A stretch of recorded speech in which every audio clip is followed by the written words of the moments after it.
Yeah, y'all come on in here and make sure you close the door behind you. There's a lot of foolishness going on in the world today, and we don't want none of that in here while we talking about what we need to talk about. You heard me? Ladies and gentlemen, welcome back to the JW Free Podcast. My name is James. I am your host, and this is week 2 of the grand reopening of the podcast, but technically this is episode 33. And we got a good topic today, you guys. It's actually one that's going to require you to do some research on your own when we are done. And the topic today is lying. I think we do not, as a society, give it the scrutiny that it deserves. I think once you find out somebody's a liar, and you just kind of move on and let it go. But there's more to it than that. There's so much more to it than that. And what brought me to this is the other day I was thinking about a situation I was in several months back, and it was all over a lie that never even had to be told. You know what I mean?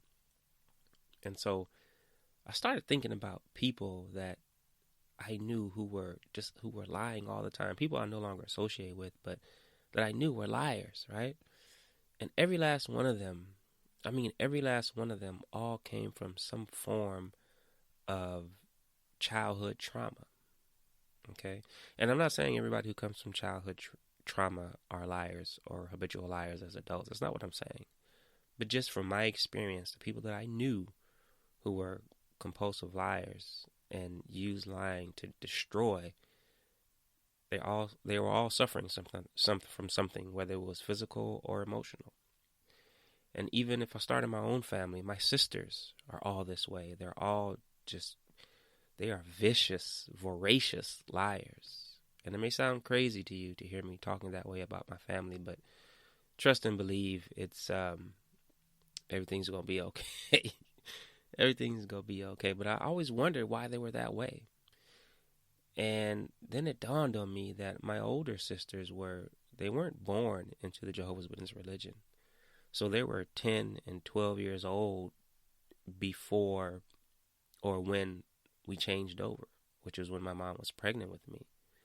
So I'm pretty sure that was pretty traumatic for them. And then the poison that it teaches, I'm pretty sure that was probably the catalyst. And there may be more. I've never talked to them about it, obviously. But, it may be more to it. And that's fine. But they're that way. And so I started thinking, well, you know what? Is there something to this? Is this a thing?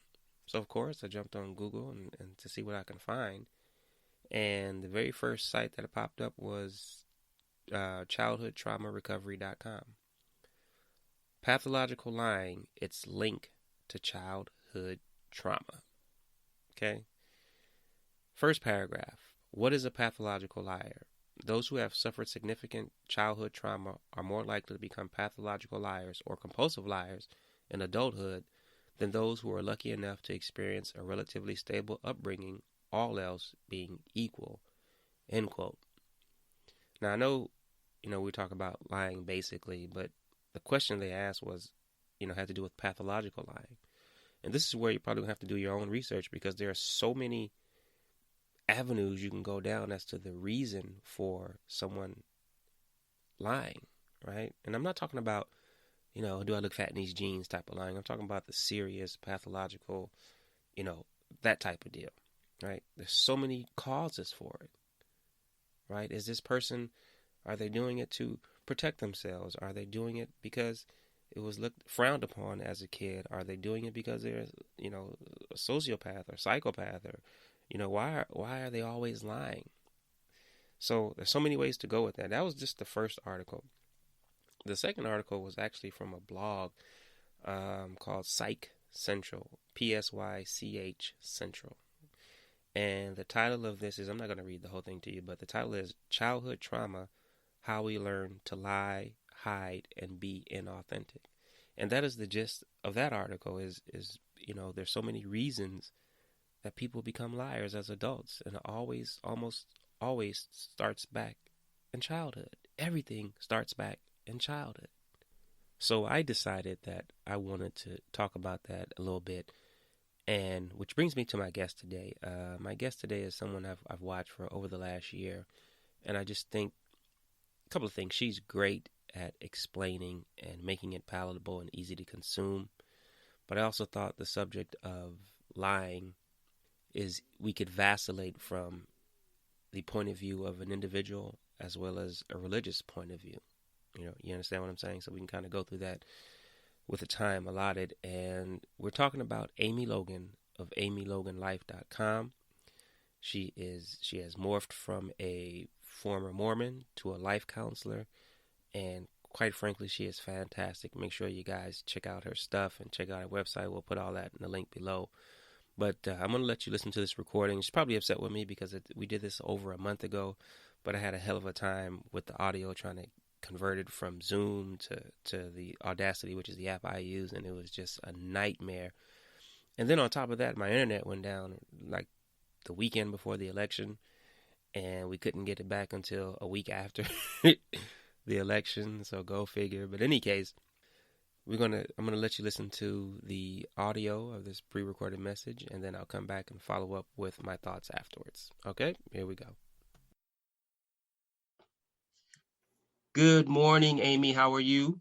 I'm so good. How are you doing? I am awesome now that you're here. I've been watching you for a long time, at least the last year. Oh, And good. I just think you're great at explaining things fluidly and in depth, and it's very palatable.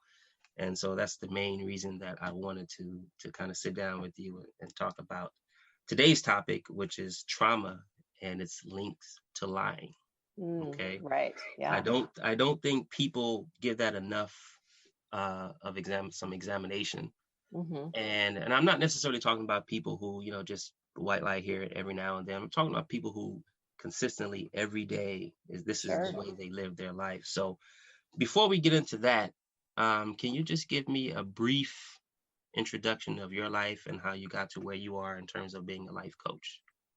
Yeah. Well, I grew up in the Mormon faith and born and raised in it, stayed on the quick version of the story is did all the things, right? Stayed Mm-hmm. on the path, did all the things I was supposed to in the church. Went to my religious institution when it was time to go to college. Got married in the Mormon temple, did all the things, stayed in the church for, it was 36 years. I was 36 when I kind of had my, what I call faith crisis. Wow. My awakening where my whole world crumbled down. Yeah. And so I would imagine your listeners experience that same thing of having a moment, where you just kind of start to realize things aren't what you thought they were. And so that happened to me in about 2006. Spent a few years feeling betrayed and hurt and angry and sad and destroyed almost. I just felt like the life that I had lived, even though the people in my life I loved, but the whole premise of what I based my life on was like pulled out from under me. It just wasn't true anymore for me. And so I spent a few years reading, like I couldn't read enough. Like I investigated, read books, and got on forums anonymously back in the day. This was 2006, 2007. And I was so scared. There's a lot of fear when you leave such an organized, high demand religion.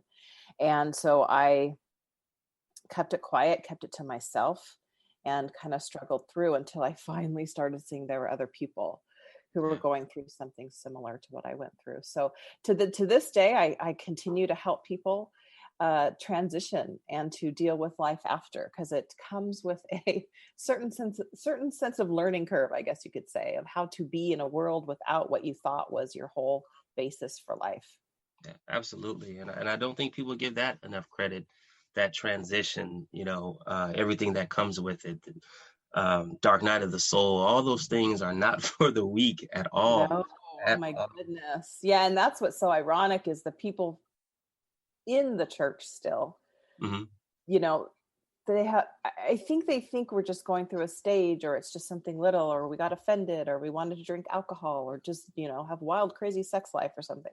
Right. And if they really knew, like that dark night of the soul, what we go through, it's so the opposite of how it's perceived from the inside of the church. Mm-hmm. It's tormenting, it's awful, it's scary, it's fear. It's also mixed with excitement. I mean, you get to that point eventually, but initially you're like, what just happened? Yeah. So, yeah. Absolutely. Going within is probably the toughest thing a person can do. So So I'm pretty sure my listeners are wondering, how is it that Mormons and Jehovah's Witnesses came together? And for Yeah. me, it was simple. I didn't know that the Mormon religion used the word apostate. I Oh. thought that was specific to Jehovah's Witnesses, and I Mm. didn't know that you guys were told, do not read anything that is anti-Mormon. Yeah. Right? Oh, That's for something sure. that we were also told. So can you speak a little on that before we get into it? Yeah, absolutely. It was interesting to me when, I've heard of apostates all my life, going back to Mormon origins with Joseph Smith, and how people would leave back in the day. Joseph Smith was the founder of Mormon. Hmm. Uh, the Church of Jesus Christ of Latter-day Saints is what it is referred to now. We're not supposed to use the word Mormon anymore, which is kind of funny because it's the Book of Mormon, which is the Right, premise of right. but yeah, so when I was going through what I was just explaining, kind of the 2 years of intense study and trying to figure it out, and my brain's very logical, so I'm like, I'm going to study this, I'm going to figure this out. um, and being told not to read certain things, only read kind of the approved material. It was very scary to step outside of the lines. And so I remember one day sitting in what was called Sunday school, and the teacher was talking about apostates, and the way he was describing it was describing me. And I'm like, Mm. but I'm like your average person. I'm like a good member. I don't have like a huge closet full of sins or like things that could be, deemed terrible. And I just sat there. At that point, I hadn't come out as being a non-believer, and I just remember thinking, but they're talking about me. And the word apostate has such a heavy it comes with baggage, right? Like, it Yeah. has fear around it, and the people who are apostates are to be feared, or are bad, have done something wrong. And so to just sit there and like go, oh my gosh, that was so, I don't know, it flipped how I saw things. I suddenly was relating to all the apostates, and I'm like, I wish I could talk to them, like all these apostates over the years that would be used as examples of people who walked away or left the religion. I'm like, but that's me. Yeah, So absolutely. yeah, it's a heavy word, and now I kind of wear it with a badge of honor. Absolutely. Demonized word just simply means I changed the way I think, Yeah, and it's exactly. Exactly. so let's dive into it. You ready? Let's talk Okay, about I'm so lying. Let's talk ready. about trauma. In your experience, is there evidence to support that childhood trauma can lead to compulsive lying or habitual lying? Um, well, I think in the religious context here, I'm not able to speak to all types of childhood trauma, but I think religious trauma in general, being that what I just kind of explained to you in a very condensed version of going through something so traumatic, it kept me. Now, I was an adult, so I think of children who are going through being brought up in the institution don't know that it's a conditioning that's happening to them, right? And so they don't know what's happening. And I use this example when I was in that time period that I just explained, hearing my leaders talk about being an apostate, sitting in Sunday school, but not being a believer. I remember one day arriving at church, walking past the primary room, and primary is where we sent our children to be, Hmm. have Sunday school lessons on their level while the adults went to the grown-up classes. I remember coming to church, and in Mormonism, you have several people who meet in the church house at different times, and they call them wards. The Okay. ward would be a grouping of people who meet at a certain time, and a ward is I know I'm getting off the question, but It's I'll be okay. getting It's back okay. to it. It's A okay. ward is comprised of people who live within a certain boundary. So in some churches, they refer to as a parish or something like that. I walked past the ward that was going on before our ward started, basically meeting our meeting time, and I could hear the children singing these songs like "Follow the Prophet," "I Hope They Call Me on a Mission," like these songs that I grew up singing, and I suddenly realized that's conditioning. Yeah. So this is a tie into the childhood thing. You don't realize you're going through